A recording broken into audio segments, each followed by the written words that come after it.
Vous savez ce qui est étrange? Dans toutes les églises du monde, des cathédrales somptueuses aux petites chapelles de village, il y a des noms qu'on répète sans cesse. Jésus, évidemment, Marie, Joseph, Pierre, Paul, Jean, même Judas, le traître, on le cite régulièrement comme avertissement. Mais il y a un nom que personne ne prononce jamais, un nom qui apparaît dans les textes les plus anciens, que les rabbins du 1er siècle connaissaient, que les philosophes païens ont documenté avec soin, un nom que l'Église a passé 2000 ans à essayer d'enterrer. Et vous, vous avez l'âge de comprendre ce que signifie un silence aussi persistant. Quand vous étiez jeune, peut-être que vous pensiez que le silence protégeait les secrets, qu'il suffisait de ne pas parler de quelque chose pour que ça disparaisse. Mais maintenant, vous savez mieux. Le silence ne protège pas, il trahit. Quand une institution puissante refuse obsessionnellement de mentionner quelque chose pendant des siècles, ce n'est jamais parce que cette chose est fausse, c'est parce qu'elle est dangereuse.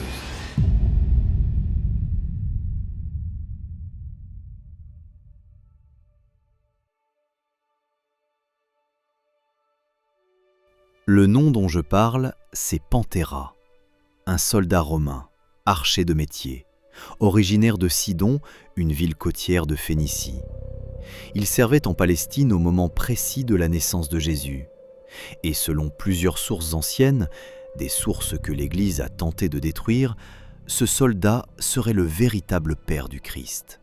Pas le Saint-Esprit, pas un miracle, un homme. Un homme avec un nom, un grade militaire, une ville d'origine. Pour effacer ce nom, pour enterrer cette histoire, l'Église a dû inventer le mythe le plus audacieux de l'histoire humaine.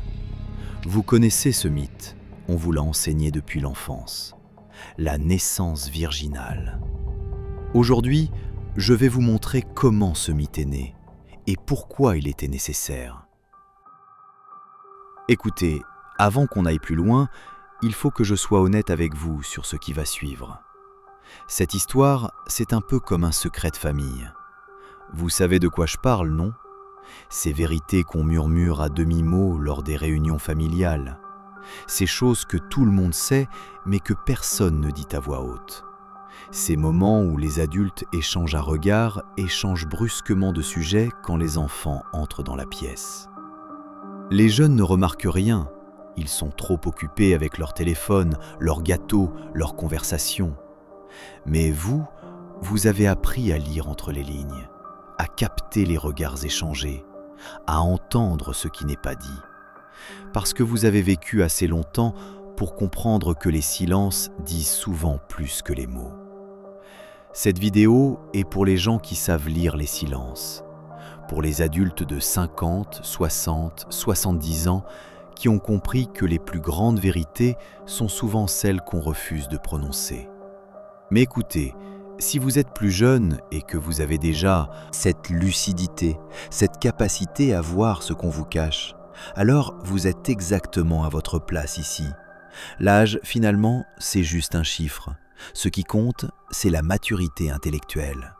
Par contre, si vous préférez ne pas savoir, si vous voulez que les secrets de famille restent enterrés, si vous pensez que certaines vérités sont mieux laissées dans l'ombre, alors cette vidéo va probablement vous déranger. Et franchement, ce n'est pas grave, chacun son chemin. Il y a des millions de contenus qui confortent les certitudes. Celui-ci ne fait pas partie de cette catégorie. Mais si vous êtes encore là, c'est que vous avez le courage de regarder en face ce que d'autres préfèrent ignorer. Alors, restons ensemble. Laissez-moi vous ramener en arrière, très loin en arrière.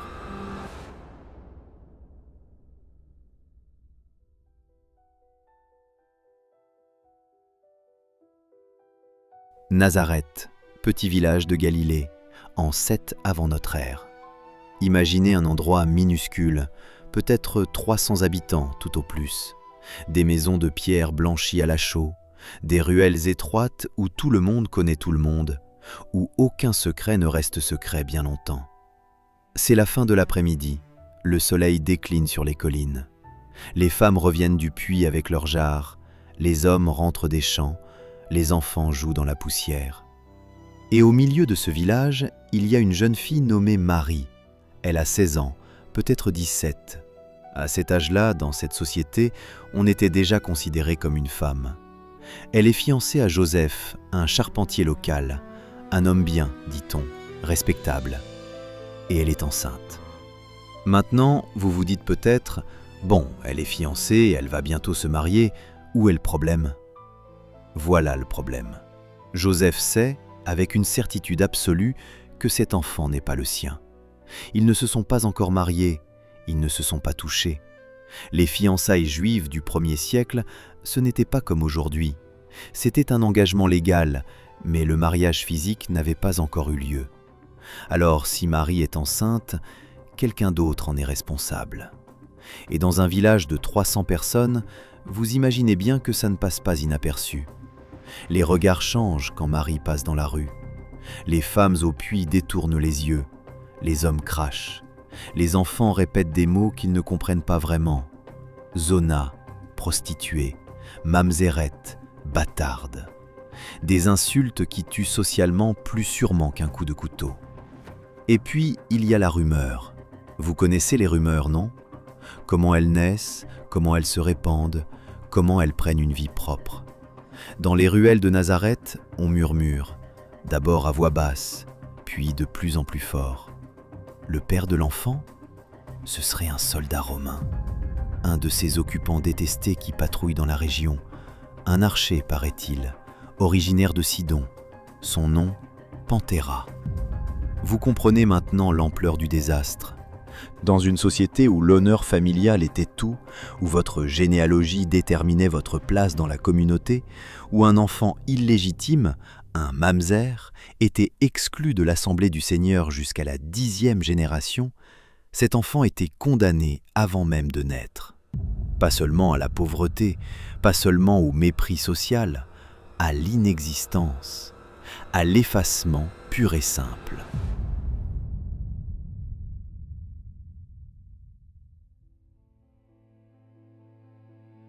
Maintenant, imaginez Marie, 16 ans, terrifiée, probablement consciente qu'elle pourrait être lapidée pour adultère. C'était la peine prescrite par la loi de Moïse. Est-elle une victime ? A-t-elle été violée par ce soldat romain ? Est-elle coupable d'avoir cédé à une passion avec Joseph avant le mariage ? A-t-elle été séduite par des promesses qui n'ont jamais été tenues ? Nous ne le saurons jamais avec certitude. Mais ce que nous savons, c'est qu'elle était seule, vulnérable, et que la société était prête à la détruire. Et c'est de cette terreur, de cette vulnérabilité, de ce scandale social insupportable que va naître la légende la plus extraordinaire de l'histoire humaine. Une légende qui transformera une fille enceinte et rejetée en reine du ciel. Un bâtard présumé en fils de Dieu. La honte en gloire. Bon, vous connaissez la version officielle de l'histoire. On vous l'a racontée des dizaines de fois. Laissez-moi quand même la récapituler, histoire qu'on parte tous du même point. Selon les évangiles de Matthieu et Luc, écrits au moins 50 ans après la mort de Jésus, rappelez-vous, voici ce qui s'est passé. Marie, jeune vierge de Nazareth, reçoit la visite de l'ange Gabriel. L'ange lui annonce qu'elle va concevoir un fils par l'œuvre du Saint-Esprit, sans connaître d'homme, sans union charnelle. Marie, troublée mais obéissante, répond « Je suis la servante du Seigneur, qu'il me soit fait selon ta parole. » Et hop, miracle, conception divine, sans père biologique humain. Joseph, d'abord troublé en découvrant que sa fiancée est enceinte, reçoit lui aussi la visite d'un ange en songe qui lui explique la situation. Il accepte d'épouser Marie malgré tout. Jésus naît à Bethléem. Les anges chantent, les bergers adorent, les mages apportent leurs cadeaux. Voilà, miracle de la naissance virginale, preuve de la divinité de Jésus, accomplissement des prophéties. Écoutez, c'est une belle histoire. Vraiment, je ne dis pas ça avec ironie. Cette histoire a inspiré des cathédrales qui touchent le ciel, des symphonies qui font pleurer, des peintures d'une beauté à couper le souffle. Des millions de gens qui ont trouvé du réconfort dans l'idée que Dieu peut faire irruption dans nos vies de la manière la plus inattendue. Elle a transformé Marie en figure vénérée dans le monde entier, priée par des milliards de personnes, honorée comme Mère de Dieu, Reine du ciel, étoile du matin. Et peut-être que vous-même vous avez cru à cette histoire, ou vous y croyez. Encore, je ne suis pas là pour vous juger, vraiment pas.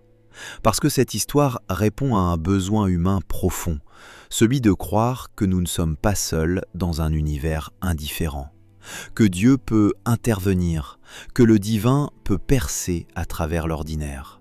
C'est beau, c'est réconfortant, c'est puissant. Mais voici la question qu'un certain Baruch Spinoza, philosophe juif excommunié en 1656, a osé poser. Une question simple, tellement simple qu'elle semble presque naïve. Mais c'est précisément les questions simples qui sont les plus dangereuses. Spinoza a dit « Si vous voulez comprendre un miracle, commencez par examiner qui avait besoin qu'il se produise. » Parce que les miracles, disait-il, ne descendent jamais du ciel sans que quelqu'un, ici-bas, ait eu une raison très humaine, très concrète, très urgente de les inventer. Alors posons la question. Qui avait besoin que Marie soit vierge ? Qui avait besoin que Jésus soit né d'une conception miraculeuse ? Pas Marie elle-même, certainement. Une grossesse miraculeuse n'allait pas la sauver de la lapidation. Pas Jésus, il n'en parle jamais dans son enseignement. Alors, qui ? Restez avec moi, on va le découvrir ensemble.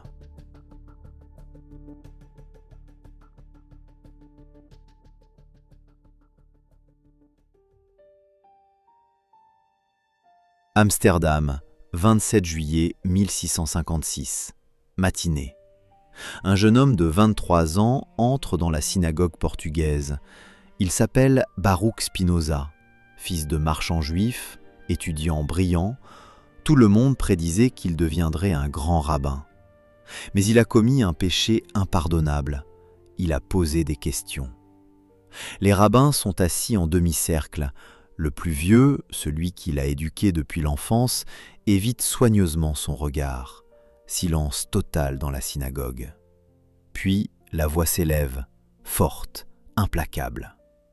Qu'il soit maudit le jour, qu'il soit maudit la nuit, qu'il soit maudit quand il se couche et quand il se lève, que l'Éternel ne lui pardonne jamais. Spinoza écoute calmement, il ne tremble pas. Il savait que ça arriverait. Cette nuit-là, quelqu'un tentera de le tuer. Un coup de couteau dans la rue sombre, la lame déchire son manteau, frôle sa peau. Spinoza gardera ce manteau troué jusqu'à sa mort, pour se souvenir du prix de la vérité. Quelle était la vérité qui valait ce prix ? Spinoza avait simplement dit « Les lois de la nature ne se plient pas. Ce que nous appelons miracle n'est que notre ignorance des causes. » Et il avait appliqué ce principe à tous les miracles bibliques, sans exception. La mer Rouge qui s'ouvre, phénomène naturel de marée extrême. La manne dans le désert, résine comestible d'un arbuste local. La résurrection, expérience mystique des disciples, pas événement physique. Et la naissance virginale, Spinoza n'en parle pas explicitement dans ses écrits publiés, trop dangereux, même pour lui. Mais sa méthode est claire, alors appliquons-la nous-mêmes. Qu'est-ce qui est le plus probable ? Une jeune fille de Palestine occupée ait eu des relations avec un homme, que ce soit son fiancé Joseph, un compatriote, ou ce soldat romain dont on murmure le nom, et soit tombée enceinte de manière parfaitement naturelle ? Ou qu'elle ait été fécondée par l'Esprit Saint sans aucun contact physique, violant toutes les lois de la biologie que l'humanité a jamais observées ? Vous connaissez la réponse. Vous l'avez toujours connue, peut-être. Mais on vous a dit que douter, c'était manquer de foi, que questionner, c'était pécher. Spinoza a répondu à ça très simplement. La foi qui a peur des questions n'est pas une foi, c'est une superstition.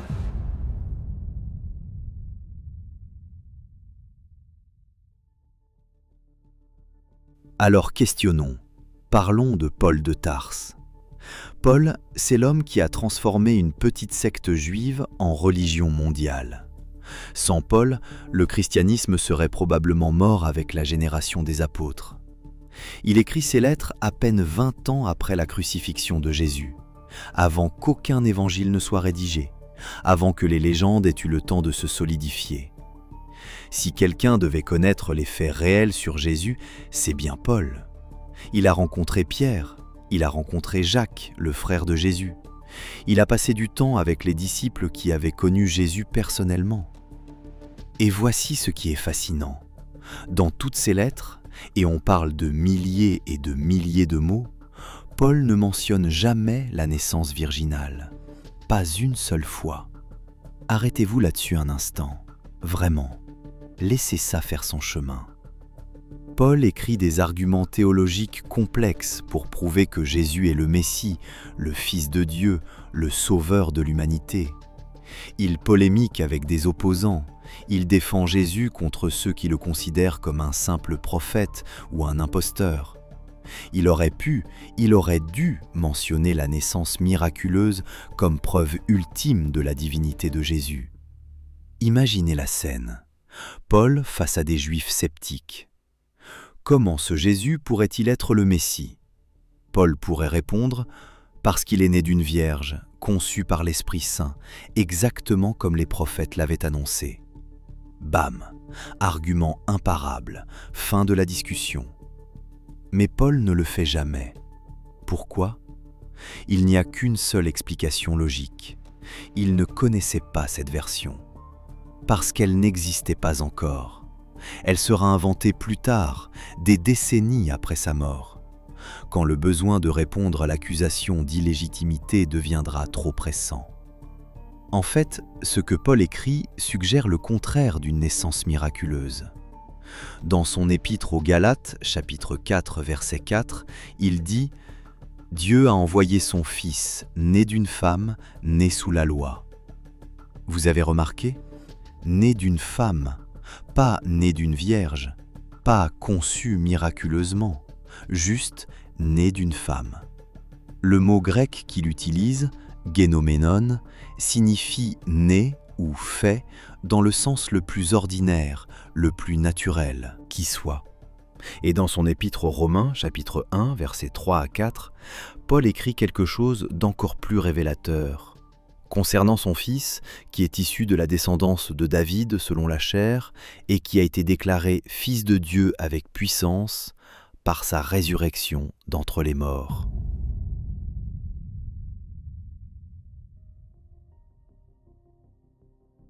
Lisez ça attentivement.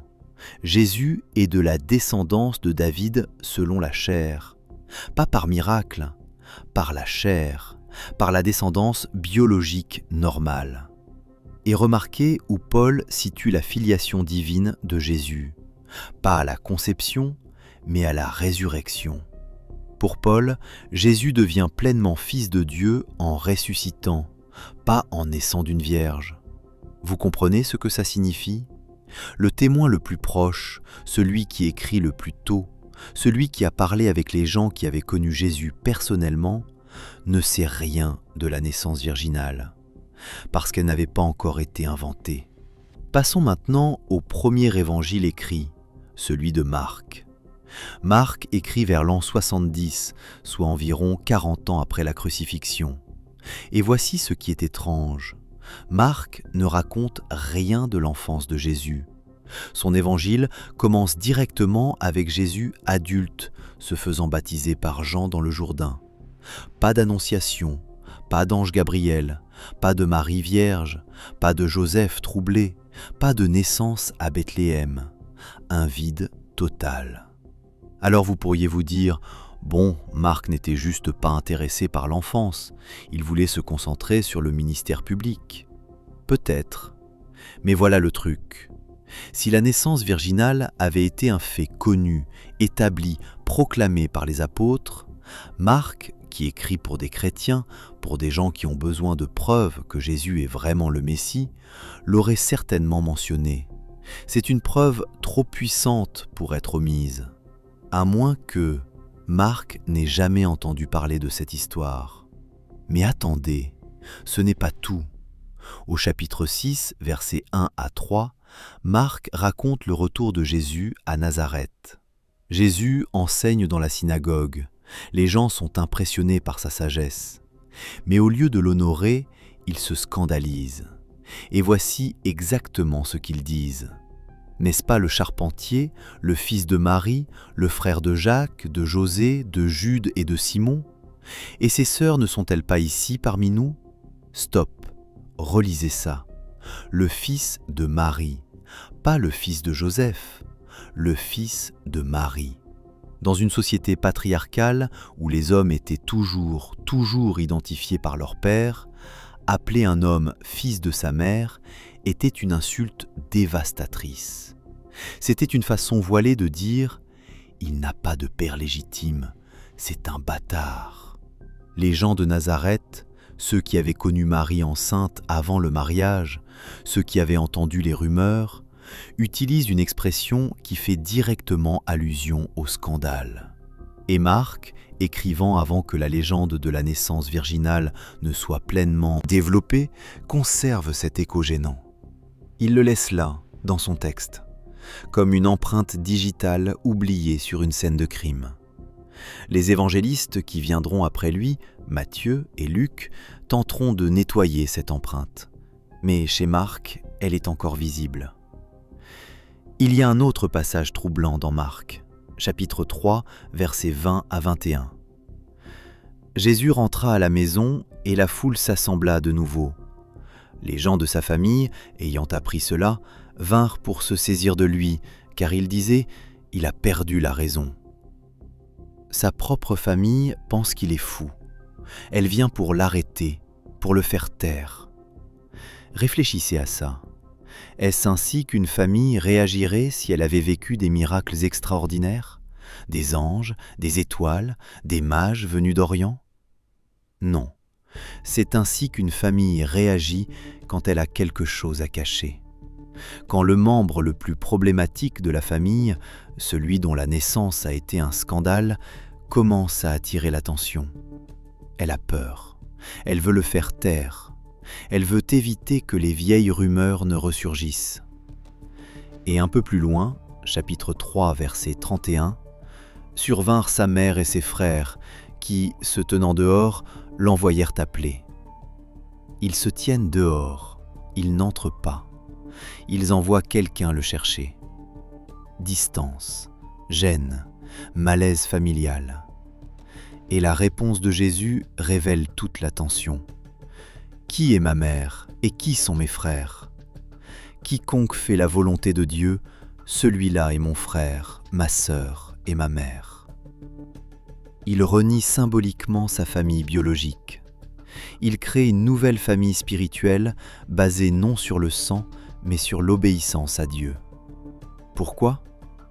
Parce que sa famille biologique porte le poids du scandale. Elle le rejette, ou du moins le tient à distance. Et lui, en retour, crée un nouveau modèle de parenté qui ne dépend pas de la généalogie, de la pureté de la lignée. Une famille où les bâtards et les exclus sont les bienvenus. Vous voyez le pattern? Un homme identifié par le nom de sa mère, pas de son père. Une famille qui le croit fou et tente de l'arrêter. Une redéfinition radicale de ce que signifie appartenir. Tout ça pointe vers une seule réalité, un scandale de naissance que Marc n'a pas encore appris à cacher. Bon, l'histoire de la conception miraculeuse apparaît enfin dans les évangiles de Matthieu et Luc. Écrit entre 80 et 90 après Jésus-Christ, c'est-à-dire 50 à 60 ans après sa mort. À ce moment-là, tous les témoins directs sont morts depuis longtemps. Marie, Joseph, les apôtres. Plus personne pour confirmer ou infirmer. C'est le moment parfait pour réécrire l'histoire. Mais voilà le problème. Matthieu et Luc ne racontent pas la même histoire. Ils racontent deux histoires complètement différentes, inconciliables. Laissez-moi vous montrer. Selon Matthieu, Marie et Joseph vivent déjà. Bethléem, c'est leur domicile. Jésus naît dans leur maison. Des mages d'Orient arrivent, guidés par une étoile. Le roi Hérode apprend la naissance et ordonne le massacre de tous les enfants de moins de 2 ans à Bethléem. Joseph, averti en songe, fuit avec Marie et Jésus en Égypte. Il reste en Égypte jusqu'à la mort d'Hérode. Puis il s'installe à Nazareth pour la première fois. Selon Luc, Marie et Joseph vivent à Nazareth, c'est leur domicile. Ils se rendent à Bethléem uniquement pour un recensement romain qui, soit dit en passant, n'a jamais existé historiquement. Jésus naît dans une étable parce qu'il n'y a pas de place à l'auberge. Ce sont des bergers qui viennent l'adorer, pas des mages. Aucun massacre des innocents, aucune fuite en Égypte. Après la présentation au temple de Jérusalem, 40 jours après la naissance, il retourne tranquillement à Nazareth. Vous voyez le problème ? Ce ne sont pas juste des détails qui varient, ce sont 2 intrigues complètement différentes. Si vous essayez de combiner les 2 récits, vous obtenez des absurdités. Selon Matthieu, la famille doit fuir immédiatement en Égypte pour échapper au massacre. Selon Luc, la famille va calmement à Jérusalem, à quelques kilomètres de Bethléem, pour présenter Jésus au temple, puis rentre paisiblement à Nazareth. Quand Hérode ordonne-t-il le massacre ? Avant ou après la présentation au temple ? Comment peuvent-ils aller tranquillement à Jérusalem si Hérode cherche à tuer l'enfant ? Ça ne colle pas, ça ne peut pas coller. Si la naissance virginale avait été un fait historique transmis fidèlement par les apôtres, comment 2 évangélistes auraient-ils pu raconter 2 histoires aussi contradictoires ? La réponse est simple. Ils n'ont pas transmis de l'histoire, ils ont construit de la théologie. Chacun a créé un récit adapté à son public, à ses besoins, à son message. Et il y a pire. Matthieu veut prouver à des lecteurs juifs que Jésus accomplit les prophéties de l'Ancien Testament. Alors il cite Isaïe 7, verset 14.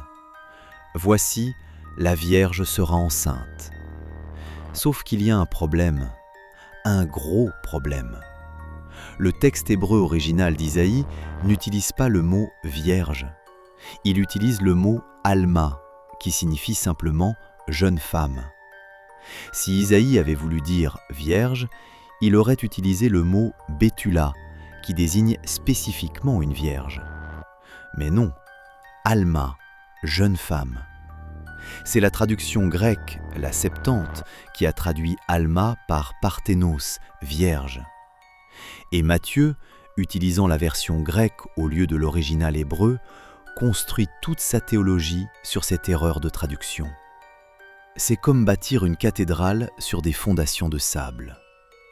Spinoza, qui connaissait parfaitement l'hébreu, a démasqué cette supercherie dans son traité théologico-politique. Pour ça, son livre a été interdit et brûlé dans toute l'Europe. Bon, maintenant, laissez-moi vous raconter quelque chose que vous ne trouverez jamais dans un sermon du dimanche. Vers l'an 178, un philosophe grec nommé Cels, pas particulièrement sympathique aux chrétiens, décide d'écrire un livre pour démolir cette nouvelle religion qui commence à envahir l'Empire. Il enquête, il pose des questions. Il va voir les Juifs d'Alexandrie qui ont gardé la mémoire des premières années du christianisme, et il lui raconte une histoire. Une histoire qui circulait déjà depuis plus de 100 ans dans les communautés juives. Vous voulez savoir ce qu'ils lui ont dit ?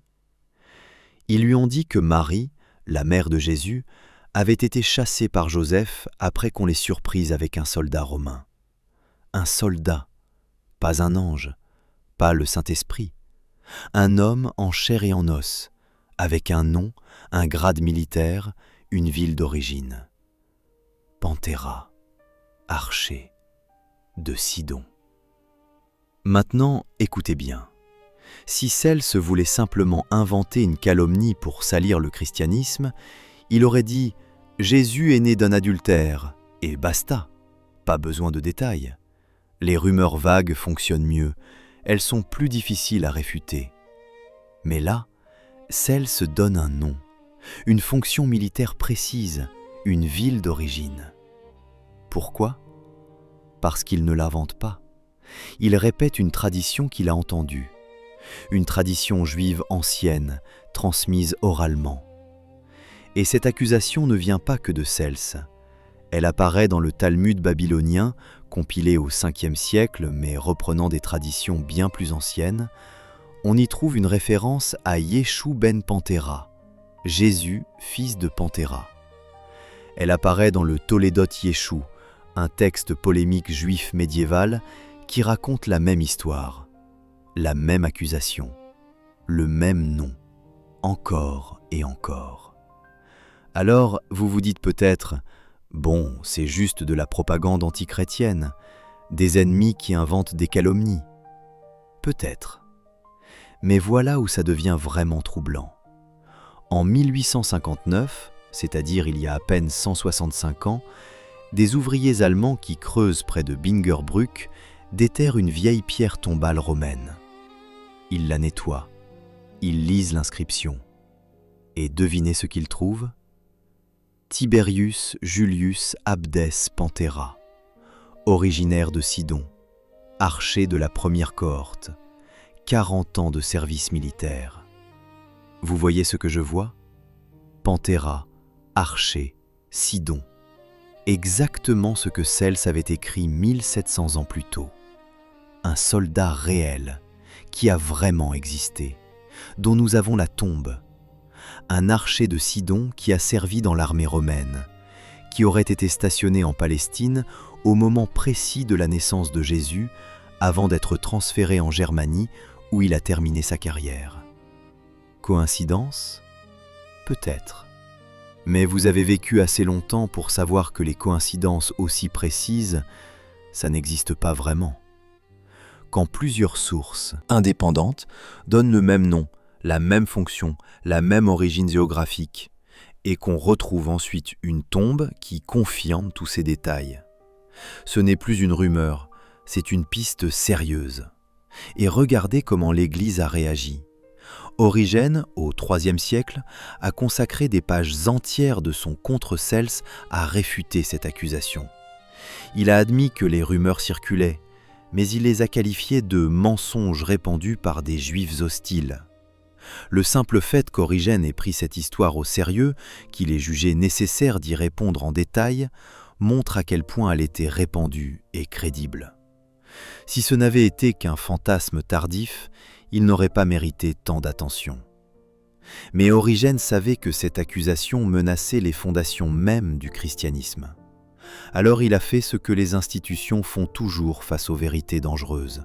Il a nié, il a attaqué les messagers et il a renforcé le mythe opposé.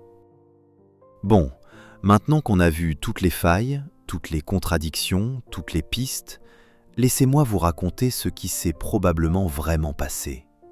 Pas avec certitude absolue, l'histoire ne fonctionne pas comme ça, mais avec une forte probabilité basée sur les preuves disponibles. En 30 de notre ère, Jérusalem, quelques jours après la Pâque.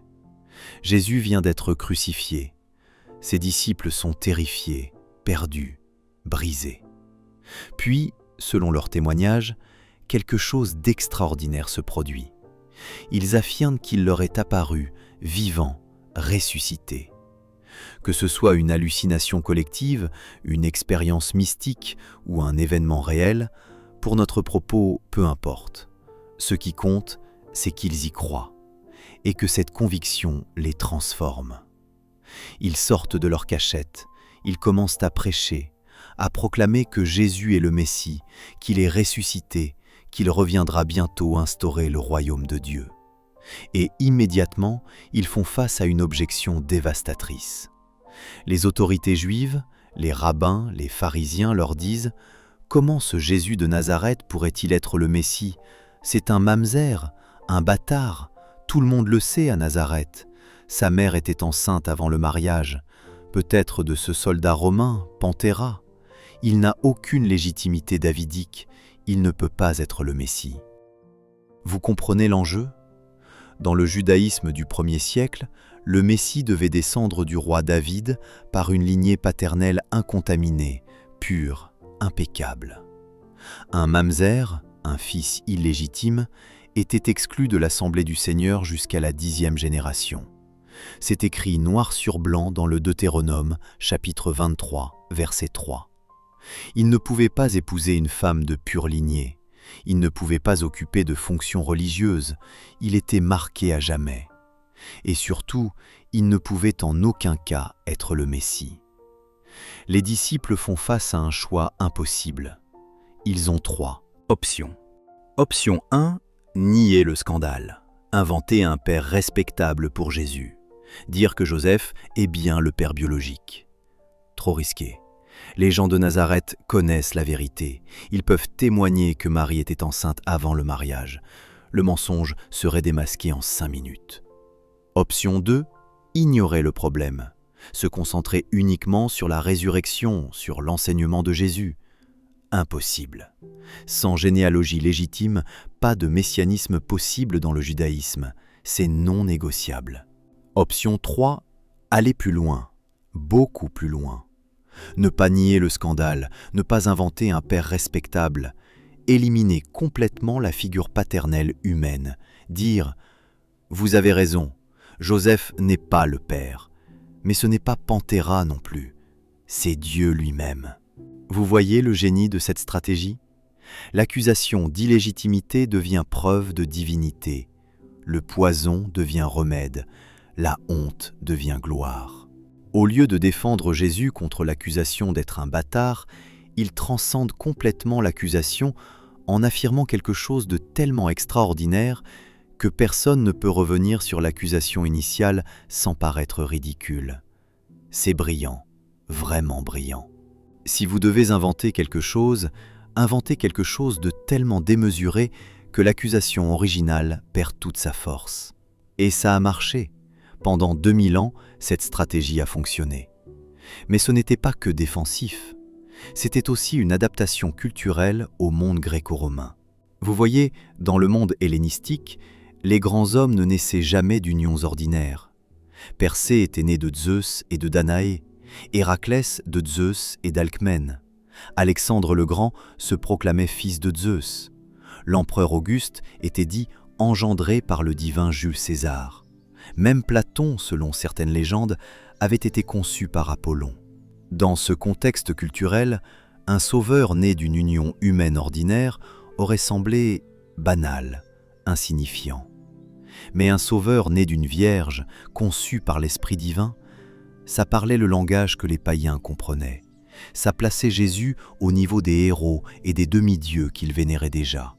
La naissance virginale était donc un pont culturel, une traduction théologique qui rendait Jésus acceptable aux yeux du monde gréco-romain. Et c'est précisément ce syncrétisme qui a permis au christianisme de se répandre dans tout l'Empire.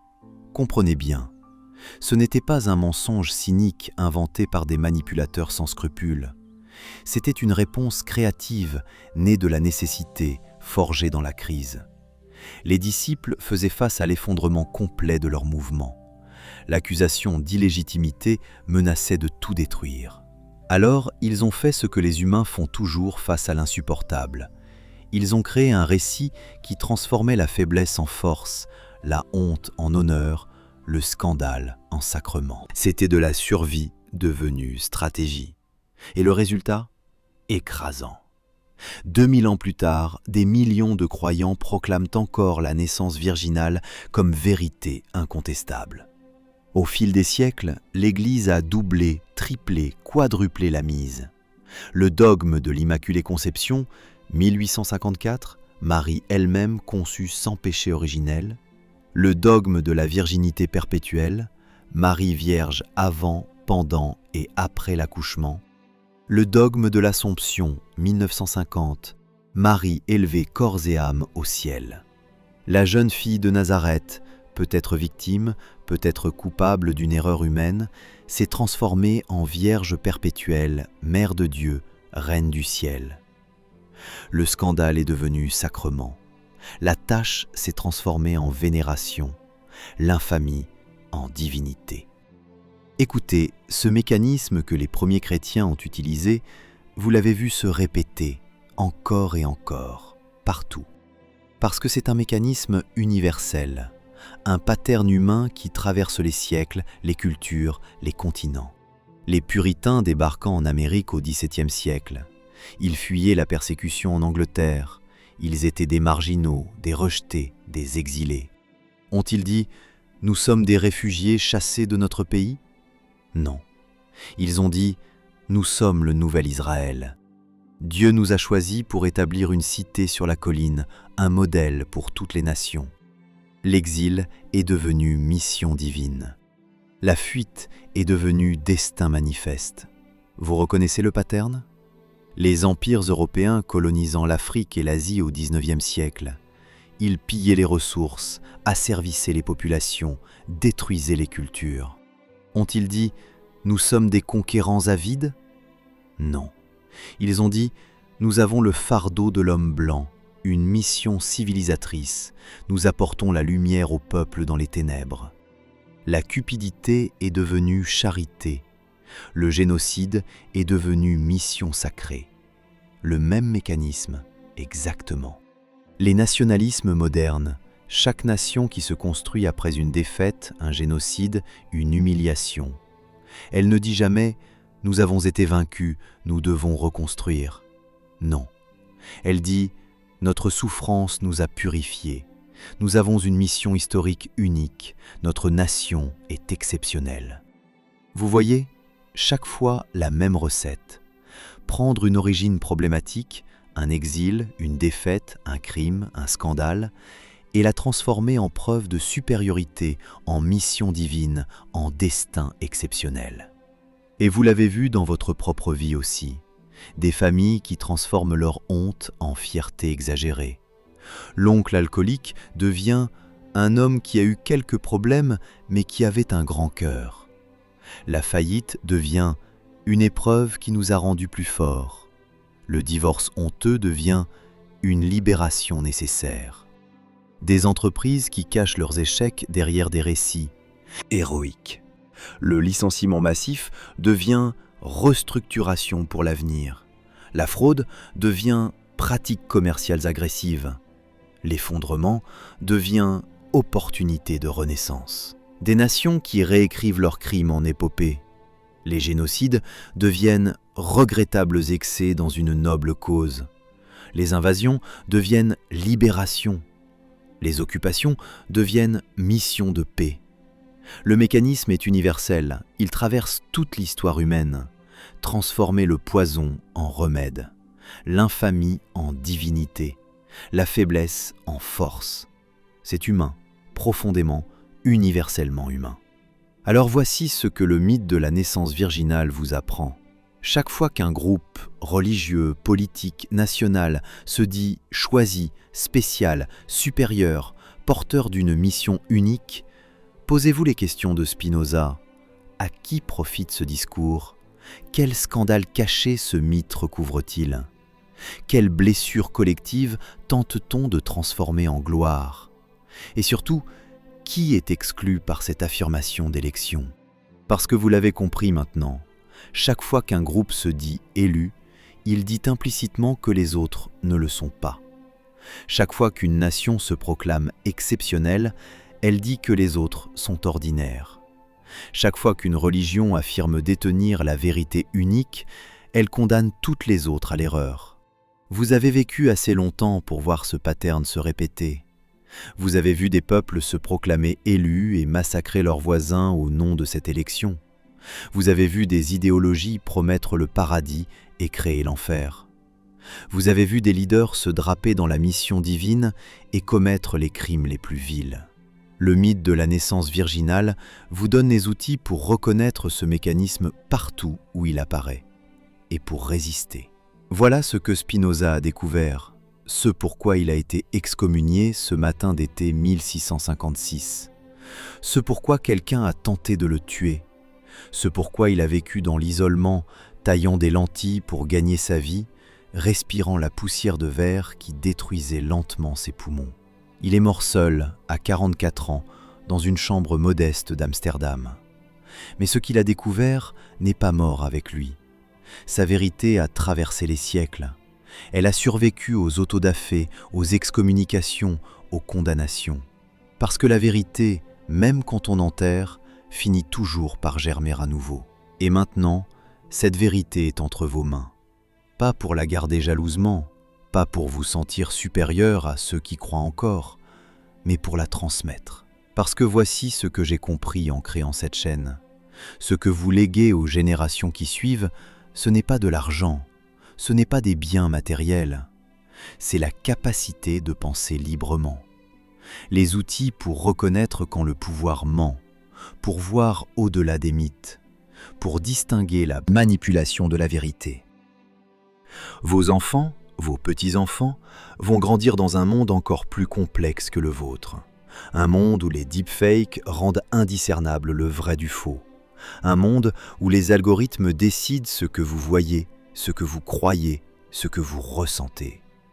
Un monde où les mythes se créent en temps réel et deviennent vérité indiscutable en quelques heures. Vous ne serez peut-être plus là pour les guider, mais vous pouvez leur transmettre ce que Spinoza vous a transmis.